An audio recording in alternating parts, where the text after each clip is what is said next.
النهاردة المئوية لفنان الشعب سيد درويش، وأنا بدأت اليوم بزيارة المقبرة وتأكيد على كل الناس إنه الوفاة التاريخ الهجري ده يوافق 15 سبتمبر 1923.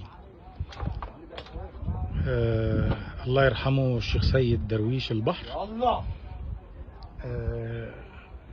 يعني ربنا يا رب يرحمه ويسعده في آخرته زي ما بيسعدنا لغاية دلوقتي في دنيتنا. يعني الكلام هربان مني والله، مش عارف أقول إيه غير إن يعني موقف مؤثر جدا جدا زيارة قبره، وفي طبعا مدفون معاه بقية أفراد من العيلة. شهيد طيار استشهد سنة 58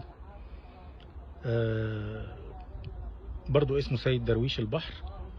والحاجة زينب غالبا الحاجة زينب رحمة الله عليها توفت 2002، دي والدة إيمان البحر، وهي زوجة الحاج محمد البحر ابن سيد درويش السكندري اللي كان مقيم في كوم الدكة وأحد كبار المحافظين على تراث سيد درويش.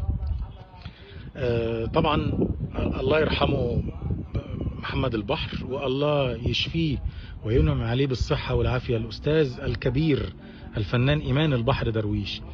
إيمان البحر احنا جيلنا يعني لا أحد ينكر أبدا فضل إيمان البحر في تعريفنا بسيد درويش. احنا جيلنا طلع وتفتحت ودانه مع الأغاني اللي كلنا عارفينها، الأغاني موجة أغاني الثمانينات. لقينا شعاع نور اسمه إيمان البحر درويش بيعمل أغاني جده التراثية وبيعرف الأطفال الصغيرين والشباب الصاعد مين هو سيد درويش. فده أحد الحاجات اللي خلت شرارة سيد درويش جوايا يعني تزيد وتوصل لدرجة ان انا اجمع قد ما اقدر من التراث اللي عمله. النهاردة كمان ولعجائب القدر، يعني سبحان الله، النهاردة مئوية سيد درويش، والنهاردة يتوفى حفيده القاهري الجميل الراحل طارق حسن البحر درويش. سيد درويش كان عنده بيت هنا في كوم الدكة وبيت في القاهرة في 13 شارع جزيرة شارع 13 حارة علي عبد الناصر في جزيرة بدران في شبرا.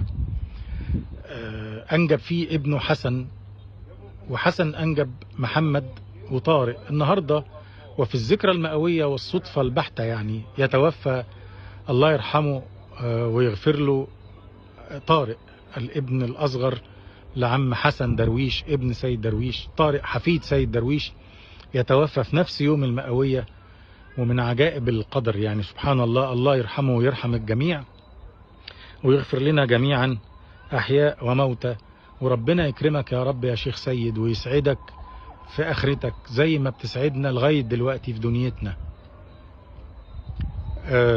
الفيديو الجاي هنتكلم شوية زيادة.